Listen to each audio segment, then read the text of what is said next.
வரைக்கும் எத்தனையோ case deal பண்ணிருக்கேன். But this is something peculiar. ஆனாடா கரியாடா, முருகன் எல்லா இடத்துலயும் இருக்கிற மாதிரி எனக்கு தோணுதுப்பா. மாமா கேட்ட எனக்கே மனசு உடைஞ்சிருச்சு மாமா. அனுபவிச்சவங்களுக்குள்ள எவ்வளவு வலி இருந்திருக்கும். கவித்துவமான விஷயத்த அடக்கமா சொல்லிவிட்டீங்களே மாமா.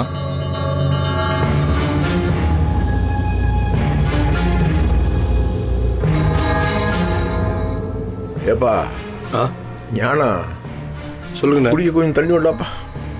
மாமா நான் கொண்டு வரேன் மாமா. அவர் என்கிட்ட தானே கேட்டாரு, ஏன் அதிக பிரசங்க தானமா பண்ற? நான் போய் எடுத்துட்டு வரேன்.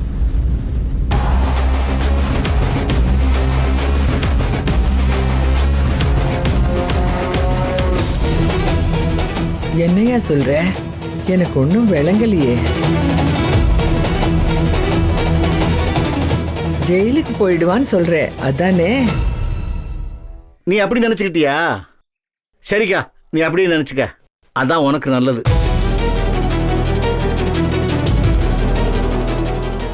ஆனா இனிமே குணசேகரனுக்கு இந்த வீட்டில் வந்து வாழ்ற யோகம் இல்ல.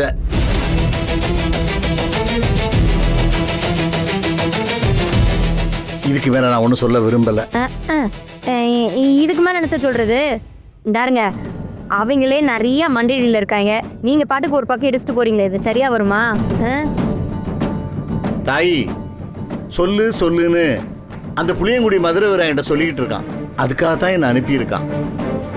அவன் காரண காரியம் இல்லாமல் எங்கேயும் என்னை எதுக்கும் அனுப்ப மாட்டான். இன்னைக்கு காலையில் வந்து உன் அக்கா வீட்டுக்கு போடா, நான் சொல்ல போகிற செய்தி அங்கே சொல்கிறேன்னு சொன்னான். சொல்ல வேண்டியது என் கடமை இல்லையாம்மா?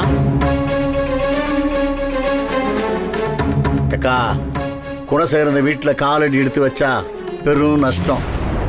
நஷ்டம் நஷ்டம் நஷ்டத்துக்கு மேல் நஷ்டம் ஏற்படும்க்கா.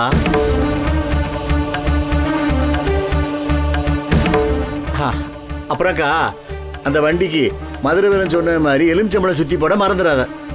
சரியாக்கா? நான் புறப்படுறேன்க்கா. எலுமிச்சம்பழம் சுற்றி போட மறந்துடாத, அதில் ஒரு காரணம் இருக்கு.